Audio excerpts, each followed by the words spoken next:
இந்திய பங்குச் சந்தைகள் கடும் வீழ்ச்சியை சந்தித்திருக்கின்றன. இந்நிலையில் முதலீட்டாளர்களுக்கு 15 லட்சம் கோடி ரூபாய் இழப்பு ஏற்பட்டிருக்கிறது.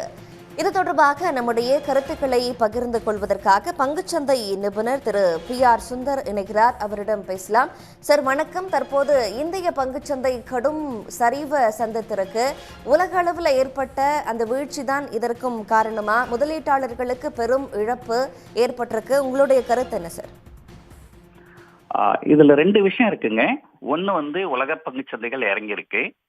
அதுக்கு முக்கிய காரணம் ஜப்பான்ல என் கேரி ட்ரேட் அப்படின்னு சொல்லுவாங்க. அது அன்வைண்ட் ஆகுது. ஸோ அதனால ஜப்பானீஸ் பங்குச்சந்தைகள் கிட்டத்தட்ட 20% மேல இறங்கியிருக்கு கடந்த சில நாட்கள்ல. இது இல்லாம யூஎஸ் எக்கனாமிக் ரிசெஷன் அப்படின்னு சொல்றாங்க.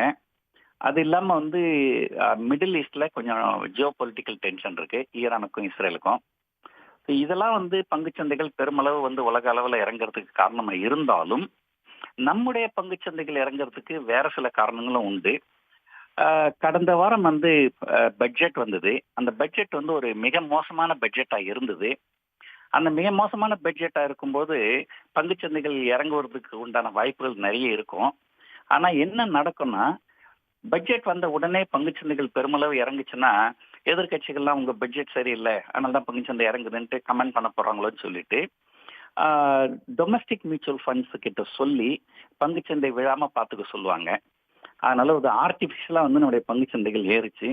ஒரு மிக மோசமான பட்ஜெட் வந்ததுக்கு அப்புறமாவும் நம்முடைய பங்குச்சந்தைகள் ஒரு புதிய உச்சத்தை தொட்டுது. நிஃப்டி 25,000 தாண்டி க்ளோஸ் ஆச்சு.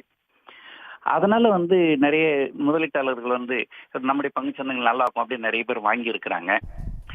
இப்போ இந்த மாதிரி உலக பங்குச்சந்தை இந்த மாதிரி இறங்கும்போது ஒரு எவ்வளவு நாளைக்கு மியூச்சுவல் ஃபண்ட் அரசாங்கத்துடைய சொல் பேச்சு கேட்டு ஃபண்ட் பண்ண முடியும்? ஸோ ஏதோ ஒரு காலகட்டத்தில் பங்குச்சந்தைகள் மிகப்பெரிய அளவுல சரியுது. நான் ஏற்கனவே பல மீடியாக்கள்ல நான் சொல்லியிருக்கிறேன், அடுத்த சில மாதங்களுக்கு பங்குச்சந்தைகள் ஒரு சவாலை எதிர்நோக்கும். நான் கடந்த முறை சன் நியூஸ்ல கூட பேசியிருக்கிறேன். அடுத்த சில மாதங்களுக்கு பங்குச்சந்தைகள் ரொம்ப சவாலான இதுவாக தான் இருக்கும். ஸோ இது குளோபல் கியூஸும் ஒரு காரணம், டொமஸ்டிக் கியூஸும் காரணம், பட்ஜெட் ஒரு மிக முக்கியமான காரணம் இருக்கு. நன்றி சார், கருத்துக்களை பகிர்ந்து கொண்டமைக்கு. சன் நியூஸ் வாட்ஸ்அப் சேனலை ஃபாலோ செய்யுங்கள். QR கோடை ஸ்கேன் செய்து சன் நியூஸோடு இணைந்திருங்கள்.